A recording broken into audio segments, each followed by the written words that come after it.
Bonjour à tous, on commence cette revue de presse en France avec la victoire de l'Olympique de Marseille hier soir 3-2 contre Monaco. Une rencontre qui était pourtant loin d'être gagnée lorsque Monaco qui perdait 1-0 est passé devant suite à deux grosses erreurs défensives d'Adil Rami. Pour le journal L'équipe, ça rigole enfin pour l'OM. Il faut dire que les Olympiens ont arraché la victoire grâce aux bonnes entrées de Thauvin et Germain, tous les deux buteurs. Pour la Provence, les Marseillais ont tout simplement été renversants. En Espagne, le Barça a fait très forte impression. Les Blaugrana ont livré un véritable récital face au promu Huesca. Ils l'ont emporté sur le score fleuve de 8-2 et font figure de patron du Mambo pour Mundo Deportivo. Les champions d'Espagne n'ont laissé aucune chance à leur adversaire du soir. Messi et Suarez ont tous deux inscrit un doublé et Ousmane Dembélé a lui aussi fait trembler les filets. Pour le quotidien Marca, la compétition pour la Liga promet d'être chaude car le Real Madrid lui aussi a survolé sa rencontre du week-end. Ils l'ont facilement emporté 4-1 contre Leganés. Et d'ailleurs, le français Karim Benzema a été l'un des grands artisans de la victoire des Madrilènes en inscrivant un doublé. C'est un autre Benzema pour le journal AS qui explique que le numéro 9 du Real n'a besoin que de 2,2 frappes pour marquer. Une très nette amélioration dans ce domaine pour l'ancien lyonnais, puisqu'il lui fallait 7,7 tentatives l'an passé pour arriver au même résultat. Un changement qui pourrait s'expliquer par sa nouvelle méthode de travail avec l'objectif de se renforcer au niveau musculaire. En Italie, la Juventus prend le large au classement.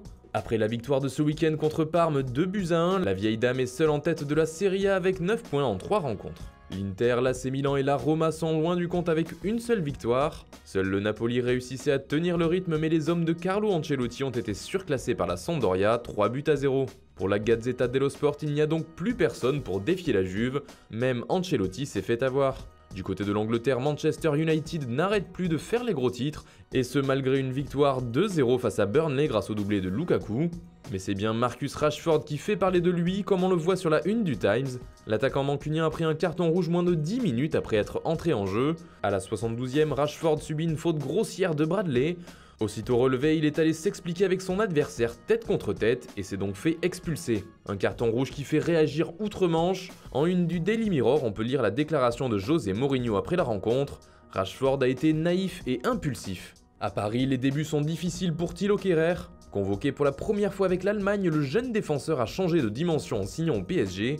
Il raconte ses débuts sous ses nouvelles couleurs dans les pages du Parisien. Il explique notamment pouvoir jouer à tous les postes en défense, mais il reste lucide sur ses premières performances tout en gardant confiance. Je sais que je ne suis pas à mon top niveau, mon potentiel est supérieur à ce que j'ai pu montrer jusqu'à maintenant.